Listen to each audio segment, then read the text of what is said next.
بسم اللہ الرحمن الرحیم۔ نماز جماعت کے حوالے سے گفتگو جاری تھی۔ اب سوال یہ ہے کہ اگر ماموم امام کی تیسری یا چوتھی رکعت میں اقتدا کرے تو کیا اس کے الحمد اور سورت پڑھنا واجب ہے؟ جواب یہ ہے کہ اگر ماموم امام کی تیسری یا چوتھی رکعت کے قیام میں شرکت کرے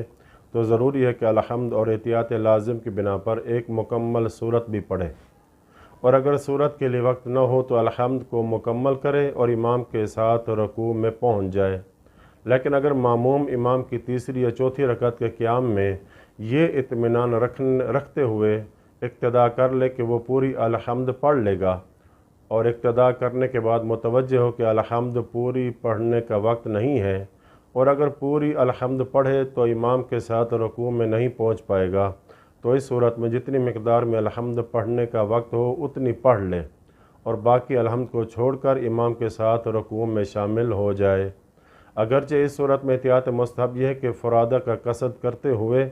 علیحدہ ہو جائے اور الحمد اور دوسری صورت پڑھے۔ اسی طرح اگر ماموم کسی 4 رکعتی نماز میں امام جماعت کی تیسری رکعت کے قیام میں اقتدا کرے تو امام کی چوتھی رکعت میں جو کہ ماموم کی دوسری رکعت بنتی ہے ضروری ہے الحمد پڑھے اور احتیاط واجب کی بنا پر ایک مکمل سورت بھی پڑھے، اور اگر سورت کے لیے وقت نہ ہو تو صرف الحمد پڑھ لے اور رکوع میں امام کے ساتھ مل جائے، اور اگر الحمد تمام کرنے کے لیے بھی وقت نہ ہو تو یہاں بھی مذکورہ بالا حکم جاری ہوگا، یعنی جتنی مقدار میں سورہ الحمد پڑھنے کا وقت ہو تو اتنی پڑھے اور باقی الحمد کو چھوڑ کر امام کے ساتھ رکوع میں شامل ہو جائے۔ اگرچہ اس صورت میں احتیاط مستحب یہ ہے کہ فرادہ کا قصد کرتے ہوئے علیحدہ ہو جائے اور فرادہ نماز کو مکمل کرے، اور ماموم پر واجب ہے کہ الحمد اور سورت آہستہ پڑھے، بلکہ احتیاط واجب کے بنا پر بسم اللہ الرحمن الرحیم بھی آہستہ آواز میں پڑھے، اور اگر بھولے سے یا مسئلہ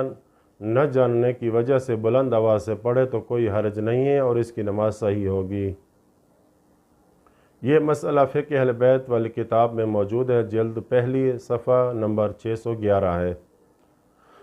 اب ایک اور مسئلہ منہاج الصالحین کی پہلی جلد مسئلہ نمبر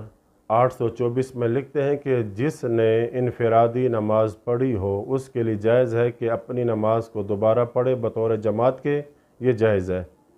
اب چاہے امام بن کر پڑھے یا ماموم بن کر پڑھے، مثلا فرض کریں ایک شخص نے اپنی نماز فرادہ پڑھ لی تھی تو ادھر سے مومنین کچھ لوگ اس شخص سے کہتے ہیں کہ آپ ہمیں نماز پڑھائیں، تو یہ شخص چونکہ اپنی نماز پڑھ چکا تھا تو اس کے لیے جائز ہے کہ وہی نماز جماعت کے ساتھ پڑھا سکتا ہے۔ تو آیت اللہ سیستانی دوسری صورت میں فرماتے ہیں کہ یہ جو دوبارہ جماعت کروانا ہے یہ اس وقت محل اشکال ہو جائے گا کہ جب امام اور ماموم میں سے ہر ایک نے منفرد یعنی فرادہ اکیلے نماز پڑھ لی ہو، اور ادھر سے اب امام اور ماموم دونوں کا ارادہ بن گیا کہ اپنی اسی نماز کو جو پڑھ چکے ہیں تنہا اس کو بطور جماعت دوبارہ پڑھتے ہیں، اور اس جماعت میں کوئی ایسا بندہ بھی نہیں ہے کہ جو اپنے فریضے کو ادا نہ کر سکا ہو، یعنی سب کے سب پہلے نماز فریضہ تنہا پڑھ چکے ہیں، تو پھر اس صورت میں اس جماعت کے منعقد کرنے میں اشکال ہے۔ لیکن اگر ایک بندہ بھی نیا آ جاتا ہے اس جماعت میں، وہ جماعت کے ساتھ نماز پڑھنا چاہتا ہے،